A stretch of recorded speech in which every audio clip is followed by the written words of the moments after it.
This is the Mail Recovery Center outside of Atlanta, Georgia. Think of it as the Postal Service's Lost and Found, where they try to reconnect you with your lost stuff. But here's the thing. Anytime they don't find the rightful owner, within a couple of months, the post office gets to sell your stuff that they lost, and they pocket the profits. I'm rolling. And while investigating, we were quickly confronted by the reality this is a facility that some do not want you to know about. Oh no, you can't take pictures here. Let's back up. Well, I'm not mad, I'm sad. Angela Erickson lives in Axtell, Utah, where she spends much of her free time at her sewing machine.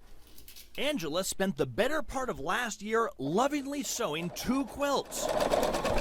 This is quilt number 1. This one for her uncle, this one for her dad. And she shipped them off to Illinois just in time for Christmas. They did not make it. I can't remake these quilts. Angela says her local postmaster gave her the devastating news. Her package has been declared dead. Best case scenario, it is on its way to the Mail Recovery Center, where most of what goes in never makes it home. They don't realize how much time goes into these, and to see that it's lost and they may never see it is really hard.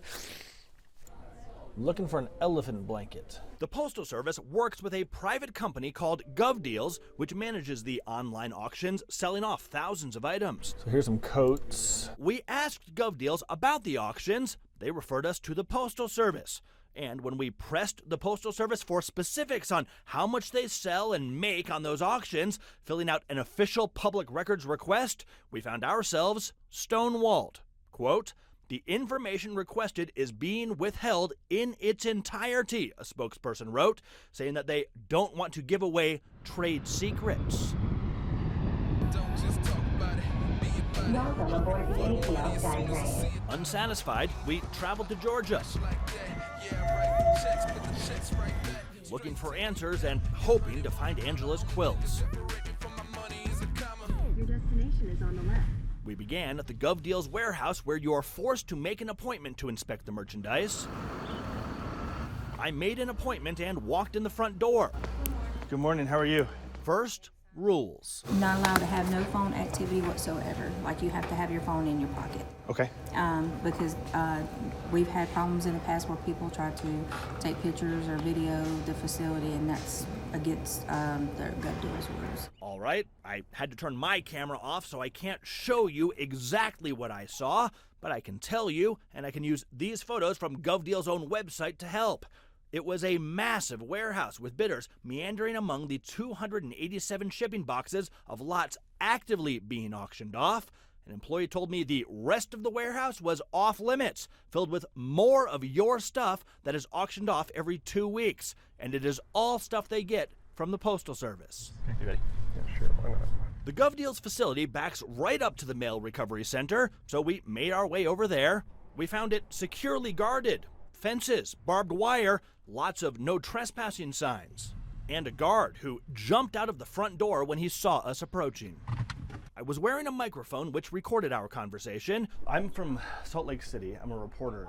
Without checking, he told me that nobody was available. Then he told me I was forbidden from filming the facility, even from the public street out front. No, you can't take pictures here. It's off limits. Well, we can step off the property and do it, though. No, don't take pictures. It's totally off limits. No one's supposed to know we're here. No one's supposed to know you're here. We found you online. It's all right, but Well, we're going it to. could be dangerous. Could be dangerous? Yeah, for our safety. Why is that? Can't tell you anymore. Well, we're gonna step outside the gates and take some pictures. While doing just that, What are you reporting on? The U.S. Postal Service profits off of our lost mail. the police showed up. You have your IDs? An officer seized my driver license along with my photographers. We were detained for about 20 minutes while the officer went into the Mail Recovery Center. I really hope if they arrest somebody, they arrest you and they leave. And just leave you alone. And then another 10 or so as he sat in his car Remember that time we got to go to Atlanta and get detained? before he allowed us to leave. Thank you. Thank you, sir.